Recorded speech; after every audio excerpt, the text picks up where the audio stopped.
भारत और चीन, इन दोनों देशों के बीच लंबे समय से तनातनी जारी है और चीन लगातार भारत की जमीन पर अपना फैलाव करता जा रहा है। फॉरेन मिनिस्टर एस जयशंकर के मुताबिक भारत और चीन के रिश्ते बेहद ही कमजोर दौर से गुजर रहे हैं और इसी बीच खबर आ रही है कि भारत अपनी तीनों सेना, आर्मी, नेवी और एयरफोर्स के लिए अमेरिका से 30 MQ-9 रीपर ड्रोन खरीदने जा रहा। यह वही ड्रोन है जिसका इस्तेमाल अभी 31 जुलाई को अल-कायदा चीफ अल जवाहिरी को मारने में किया गया था। यह ड्रोन कैसे भारत को चीन से एक कदम आगे लाकर खड़ा कर देगा, MQ-9 रीपर ड्रोन की खासियत क्या क्या है, यह काम कैसे करता है, सब कुछ जानते हैं आज के वीडियो में।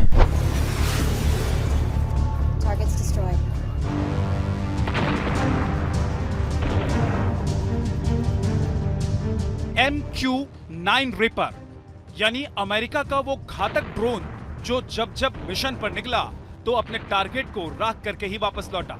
ड्रोन मिलेगा जिसकी मदद से अमेरिका ने कुछ दिन पहले अपने सबसे बड़े दुश्मन और अल-कायदा के सरगना अल जवाहिरी को ढेर करने का दावा किया था। और खबर है कि इस सटीक हमले के बाद भारत ने बगैर देर लगाए अमेरिका के साथ MQ-9 रीपर ड्रोन खरीदने के लिए बातचीत शुरू कर दी। MQ-9 रीपर ड्रोन, इसे और भी दो नामों से जाना और पहचाना जाता है। पहला प्रेडेटर बी ड्रोन, दूसरा स्टील हेल्थ ड्रोन, जबकि अमेरिका इसे हंटर किलर UAV मतलब अनमैन्ड एरियल व्हीकल कहता है। इस ड्रोन को American company general Atomics global corporation GAGC बनाती है।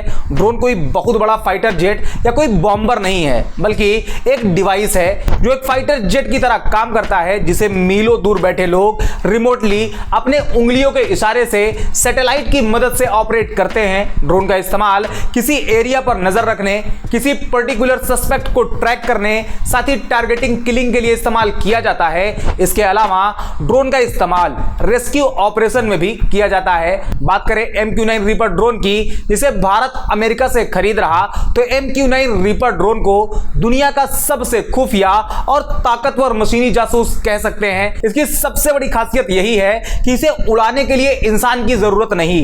बगैर पायलट वाले इस यान में सब कुछ कंप्यूटराइज्ड होता है। इस मॉडर्न अनमैन्ड एरियल व्हीकल के फीचर्स की लिस्ट काफी लंबी है। यह ड्रोन अपने दुश्मनों की हर हरकत पर तो नजर रख ही सकता है, जरूरत पड़ने पर मिसाइल से हमला करके बर्बाद करने में भी देर नहीं लगाता। उल्लू की तरह MQ-9 रीपर को रात में देखने में भी कोई परेशानी नहीं होती। उल्लू की तरह ही शांति से उड़ना इसकी खासियत है, बाज की तरह हमला करना इसकी आदत। यह ड्रोन इतना शांत स्वभाव का है कि आता है, हमला करता है और चला जाता है। न इसके आने की खबर होती है और ना ही हमले के बाद इसे पकड़ा जा सकता है। MQ-9B ड्रोन 35 घंटे से ज्यादा हवा में रह सकता है और 4 हेलफेयर मिसाइल और करीब 450 किलोग्राम बम ले जा सकता है। MQ-9 रीपर अपनी एक उड़ान में 1900 किलोमीटर एरिया को कवर कर सकता है। इससे आप अंदाजा लगा सकते हैं कि एक देश में बैठकर दूसरे देश में नजर रखना, सस्पेक्ट को ट्रैक करना और हमला करना इसके लिए कितना आसान काम है। बात करें वजन की, तो MQ-9 रीपर 2223 किलोग्राम का है। फ्यूल कैपेसिटी 1.8 टन, इसकी लंबाई 36.1 फीट, ऊंचाई 12.6 फीट और विंग स्पैन, दोनों पंखों का फैलाव 65.7 फीट है।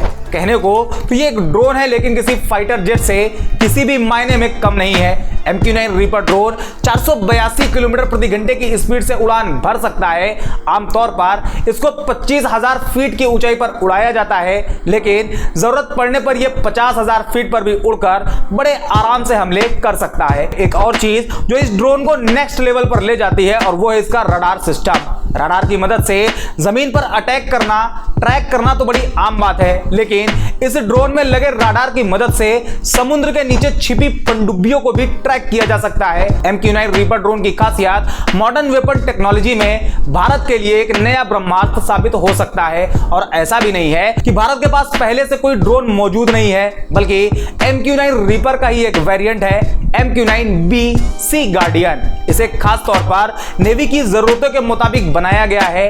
MQ-9B सी गार्डियन वेरिएंट के 2 ड्रोन भारतीय नौसेना इस्तेमाल करती है और उन दोनों ड्रोन को लीज पर लिया गया है, जो साल 2020 के आखिर से इंडियन नेवी में अपनी सेवाएं दे रहे हैं। जबकि इस ड्रोन को लेकर भारतीय नौसेना का दावा है कि ये ड्रोन अनआर्म्ड है, मतलब ड्रोन हथियार ले जाने और फिर अटैक करने के लिए नहीं है, बल्कि इसका इस्तेमाल सिर्फ निगरानी के लिए किया जाता है। और यही वजह है कि अब भारत अमेरिका से MQ-9 रीपर के आर्म्स वेरिएंट वाले 30 ड्रोन को हासिल करने की कोशिश में लगा है। और अगर यह डील सक्सेसफुल हुई तो भारत की सैन्य ताकत को मजबूत बनाने का एक अच्छा और बेहतर ऑप्शन बनकर सामने आएगा। अब सवाल यह आता है कि आखिर अमेरिका भारत को इतने मॉडर्न वेपन बेच क्यों रहा है? तो इसके 2 जवाब नजर आते हैं। पहला, अमेरिका शुरू से अपनी एक स्ट्रेटजी पर काम करता है, 2 देशों के बीच बढ़े हुए तनाव का फायदा उठाकर अपने हथियार बेचते आया है। फिर चाहे आप रूस यूक्रेन टेंशन देख लीजिए या फिर इंडिया पाकिस्तान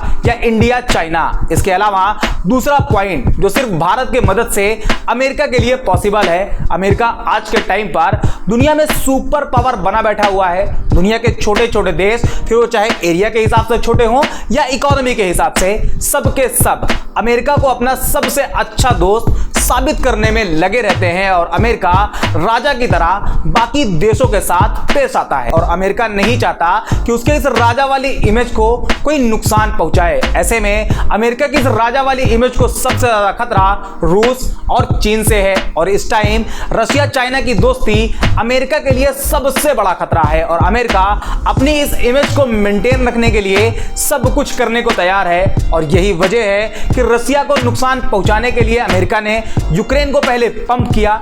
जेलेंस्की अमेरिका के जाल में फंसे और अमेरिका यूक्रेन को आगे करके रशिया को लगातार नुकसान पहुंचा रहा है। दूसरा आता है चाइना, जो अमेरिका के राजा वाली इमेज को तगड़ा झटका दे सकता है। ऐसे में अमेरिका को लगता है कि वो ताइवान और इंडिया को आगे करके चाइना को टारगेट कर सकता है और उसे नुकसान पहुंचा सकता है। और यही वजह है कि अमेरिका इंडिया के साथ इस डील को हर हाल में करना चाहेगा, जबकि इंडिया यूक्रेन नहीं है। इंडिया की फॉरेन पॉलिसी शुरू से न्यूट्रल रही है, फिर वो चाहे सेकेंड वर्ल्ड वॉर हो या अमेरिका और सोवियत यूनियन का कोल्ड वॉर या फिर रशिया यूक्रेन कॉन्फ्लिक्ट, इंडिया हर जगह न्यूट्रल ही रहा है। ऐसे में अमेरिका इंडिया को यूक्रेन की तरह इस्तेमाल करने में कभी कामयाब नहीं हो पाएगा। बस उसका एक मकसद पूरा होगा, 2 देशों के बीच बढ़े तनाव का फायदा उठाकर हथियार बेचना। लेकिन इस डील से जितना फायदा अमेरिका को होगा उससे कहीं ज्यादा फायदा इंडिया को होगा, क्योंकि इस डील से इंडिया की सैन्य ताकत को मजबूती मिलेगी।